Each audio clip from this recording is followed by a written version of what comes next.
Hello and welcome back to Primal Attraction. I'm your host, Mela Marlity, and today I'm going to be talking about a couple of things that have been heavy on my mind this week. Gratitude, drinking culture, and short-term gratification. So I finished listening to a podcast today. It was by Rich Roll, one of my favourite podcasters of all time. And he had this incredible guest on called Corey Richards. It was a long conversation around a multitude of different topics stemming from mental health to relationships, addiction, the whole lot.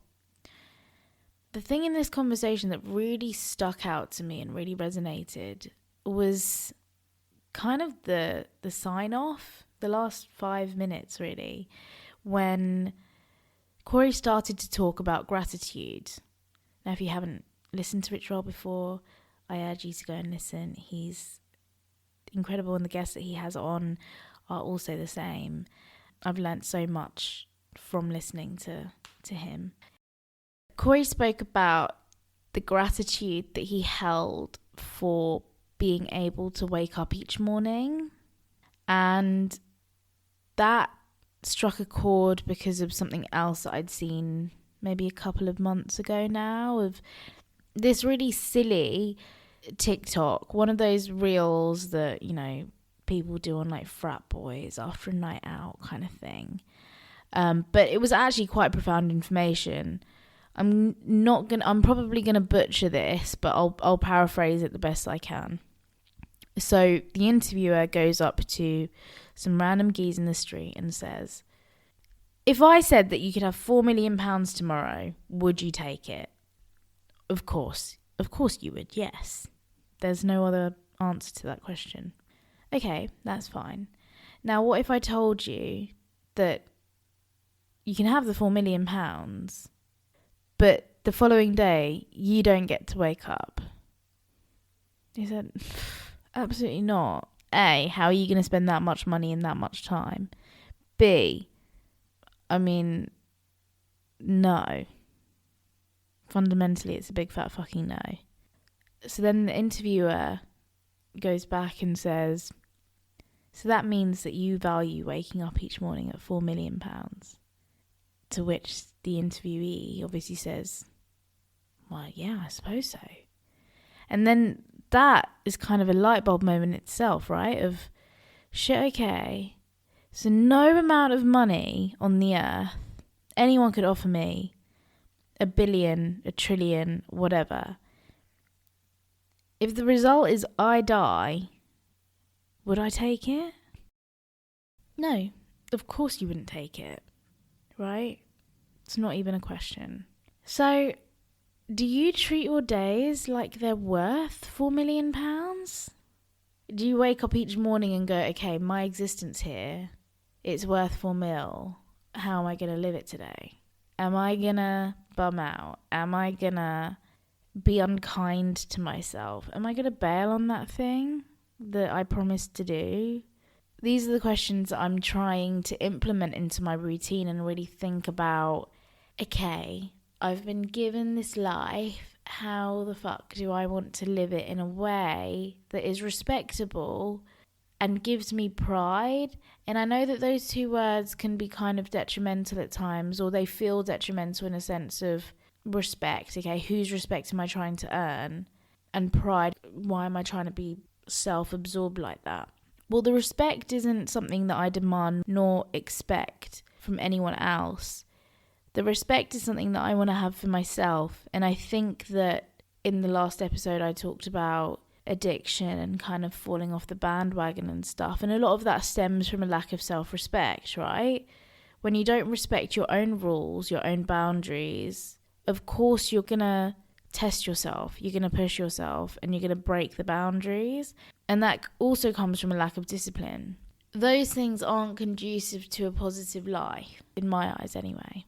So this is, I suppose, a challenge to myself of really respecting my body as a temple, which I'm trying to do. I've been struggling a little bit. In all honesty, the alcohol thing, I suppose this is going to come up in the next topic, but The alcohol thing has been kind of a bit easier, and I think that's because I've gotten used to being able to be a part of conversations in settings where the majority are drinking, but still being able to maintain an element of extrovertism. I think a part of reprogramming your mind in social settings and reprogramming how you approach drink and the choices that you might make in terms of beveragino is possible. I also think that it's something that takes time. And again, I've spoken about how there's a window of anxiety and disassociation where I'll usually or sometimes get caught out, or I'll feel those feelings of I'm making this way harder for myself. And in those moments, having to remind myself, like, it's fine. It's absolutely fine. It's going to be fine. No stress, no bother, just breathe and get through. And it is always fine. I can always find myself in those settings and situations where I wouldn't necessarily have thought I could have been comfortable. So when it comes to British culture and drinking, I think I have strong viewpoints.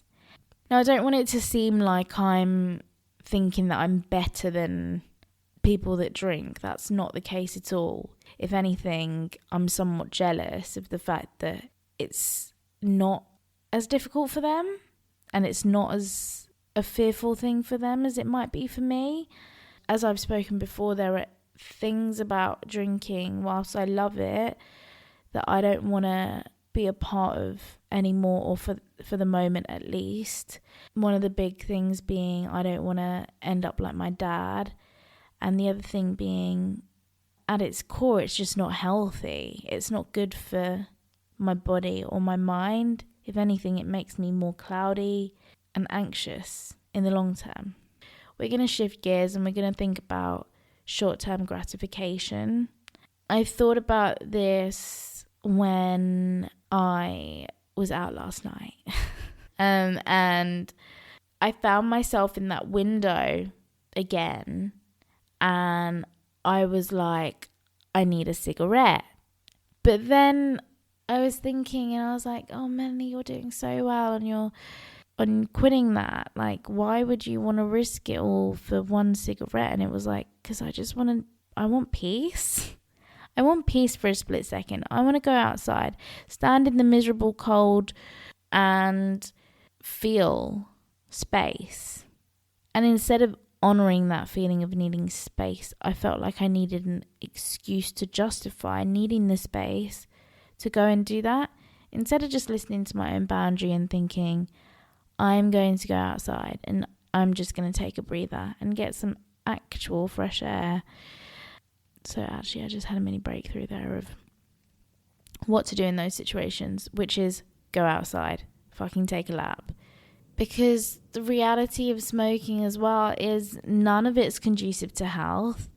It's probably the worst one of them all. Like, do I want my lungs to go black? No, I don't. Do I want to get wrinkles earlier than I need them? No, I don't. Do I want to smell? No, quite frankly, it's quite gross.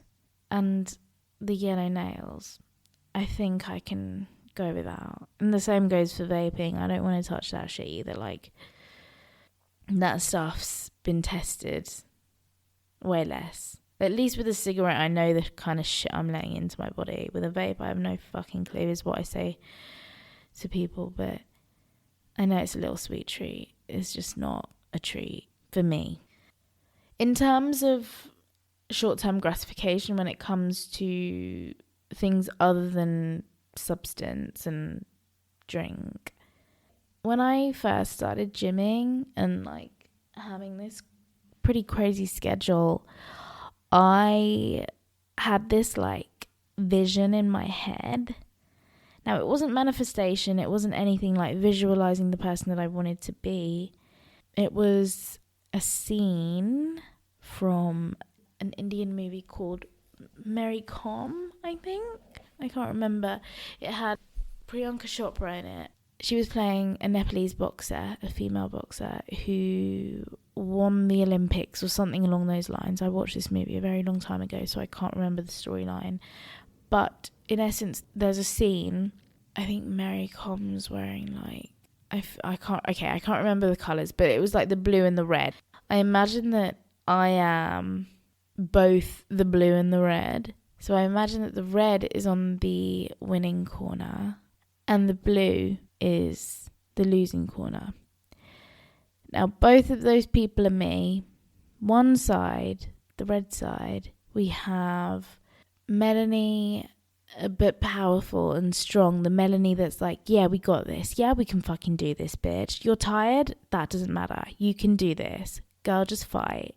And then on the blue side, we have the, oh, it's so hard. Oh, like, I could just do this. Oh, let me do the easy thing. Whatever fucking excuse under the sun, the blue bitch says that shit, right? Also, I really want to apologise for the fact that my voice sounds like this. I'm really sleepy right now. But I feel pushed to talk right now, so that's why I'm doing it. But anyway, back to the story. It's me versus me. That's what I tell myself. Which version of me do I want to win? Would I be proud of myself if it's the blue one? I don't fucking think so. How would I have pride or joy for someone who constantly gives excuses all the time? I wouldn't accept that from my friends. I wouldn't accept that from a partner. I want Red Mel to win. Red Mel is dependable. Red Mel is respectable. Red Mel's strong, independent, amazing. So when I'd be in situations where I was doing exercise or I was dreading going out to walk in the rain, I would always be like, okay, Red Mel, we can do this. This bitch is cool. And you come back and you feel fucking electrified. You feel like on top of your shit. You feel like no one can fucking say a word. No one can say a word because they can't. You've done the shit that you need to do that day. You've been the person that you want to be. And that's how I really felt for a long time when I was on top of my shit. And that's where I'm trying to head to again. So, realising that the short-term gratification now to me is the blue Mel. The Mel that's like, oh, just have the cigarette. Oh, it's an occasion. No, bitch. I want Red Mel to win, and Red Mel's not going to function right if Red Mel's been doing that kind of stuff. So you can fuck off, Blue Mel, So on that, do you have a you versus you? What is your you versus you? Also, do you think it's healthy to have a you versus you? I'm always open to feedback. I know that I don't have the perfect answer for everything. So yeah, tell me. If you were in my position, what would you do? And also, that's not to say that I'm going to necessarily take your advice, but I'm open to hearing all of it. I got some really amazing feedback for my last episode, and honestly, it made my day to see some of it, and hearing your thoughts just helped me realise that I'm doing the right thing, regardless of how it feels at the moment. The biggest compliment I think I've ever had. It's the first time I've ever heard this in my life. Someone said that they found what I was saying inspiring and that they loved strong women. And to be put in that category of women felt amazing. I was beaming on the train to work.